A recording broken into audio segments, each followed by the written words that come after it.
तो चलिए स्टूडेंट, आज की वीडियो में लगाते हैं क्लास 12th के मैथ के 5वें चैप्टर का एक और इम्पोर्टेंट क्वेश्चन जो बोर्ड एग्जाम में आने की संभावना है। ठीक है, यह क्वेश्चन बोर्ड एग्जाम की दृष्टिकोण से बहुत ही ज्यादा इंपॉर्टेंट है। ठीक है, तो इस क्वेश्चन को ध्यान से देखिएगा।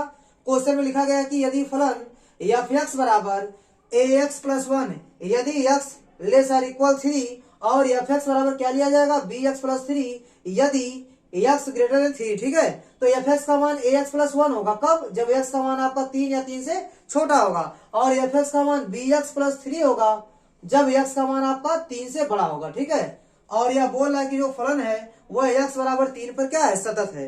एक्स बराबर 3 पर सतत है, इसका मतलब एक्स बराबर 3 पर left hand limit, right hand limit और एक्स बराबर 3 पर फलन का मान ये तीनों आपस में बराबर होगा, क्योंकि सतत है, पहले से ही सतत है, हमको प्रूव नहीं करना है, सतत है। इसका मतलब left hand limit, right hand limit और एक्स बराबर 3 पर फलन का मान ये तीनों आपस में क्या है, बराबर है। उसके बाद क्या करना है आपको, ए तथा बी का मान ज्ञात करना है। तो ध्यान दीजिएगा, देखिए यह लिख देंगे, चूंकि एफ एक्स क्या है आपका, एक्स बराबर 3 पर सतत है, क्या लिखेंगे, एक्स बराबर 3 पर सतत है, इसलिए आप बोल सकते हैं कि लेफ्ट हैंड लिमिट और राइट हैंड लिमिट और एक्स बराबर 3 पर फलन का मान मतलब f3 ये तीनों आपस में क्या होंगे, बराबर होंगे, क्योंकि सतत है तो तीनों बराबर होगा ही होगा। तो लेफ्ट हैंड लिमिट निकालिए, देखिए लिमिट एक्स टेंडिंग टू, आपको किस पर चेक करना, 3 पर, तो 3 के ऊपर माइनस लगा देंगे।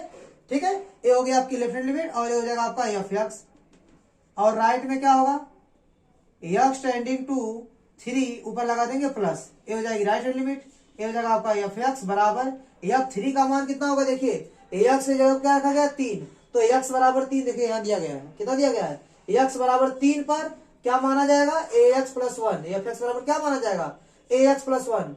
यदि आप एक्स बराबर 3 रखेंगे तो आपको एफ एक्स बराबर ए एक्स प्लस 1 लेना चाहिए। ठीक है, क्योंकि एक्स बराबर 3 के लिए एफ एक्स बराबर ए एक्स प्लस 1 ही है। ठीक है, तो यहाँ रखिए f3 का मान मिल जाएगा आपको, एक्स का मान 3 रखिए तो कितना मिल जाएगा, a गुणे 3 प्लस 1, तो इसी को लिखिए a गुणे 3 प्लस 1। ठीक है, अब इसको मिटा दीजिए। देखिए अब यहाँ क्या लिखेंगे, लिमिट h टेंडिंग टू 0 और यहाँ 3 माइनस है ना, तो यहाँ पर आप लिख देंगे f3 minus h equal to limit, यहाँ लिख देंगे h टेंडिंग टू 0 और यहाँ 3 प्लस है तो यहाँ आप लिख देंगे f3 प्लस h। ठीक है, इक्वल टू, इसको आप लिख सकते हैं 3a प्लस 1।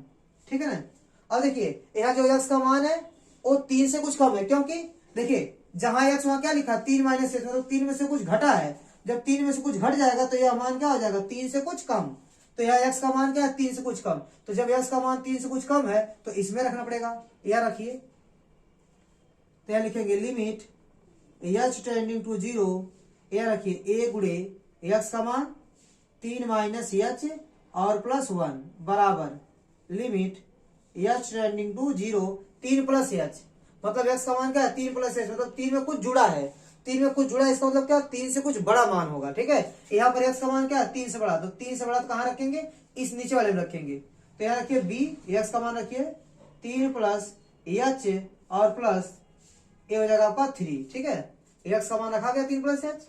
ठीक है, बराबर क्या आएगा 3a प्लस 1। अब देखिए h का मान आप 0 इसमें रख दीजिए, तो a ब्रैकेट में 3 minus 0 plus 1 equal to b 3 plus 0 और ये जगह आपका 3 बराबर 3a प्लस 1। ठीक है, अब यहाँ गुणा करेंगे a का 3 में गुणा करेंगे तो आपको मिलेगा 3a प्लस 1 बराबर, यहाँ कितना मिलेगा आपको 3b प्लस 3 बराबर 3a प्लस 1। ठीक है, तो यह मान आपको मिल रहा है, देखिए ये दोनों सेम है। ठीक है, एक काम कीजिए आप इसको और इसको बराबर दिखाइए, तो इन दोनों को बराबर दिखा सकते हैं। ठीक है, इन दोनों को बराबर दिखाने से कुछ मान नहीं मिलेगा ए बी का। ठीक है, तो यहाँ देखिए आप ऐसा लिख सकते हैं 3a प्लस 1 बराबर 3b प्लस 3। ठीक है, तो यहाँ को क्या मिल जाएगा, देखिए 3a माइनस, यहाँ रहने दीजिए 3a बराबर लिख दीजिए 3b और प्लस a हो गया आपका 3 प्लस 1 हो जाएगा माइनस हो जाएगा, ए हो जाएगा आपका 3a बराबर 3b प्लस 2।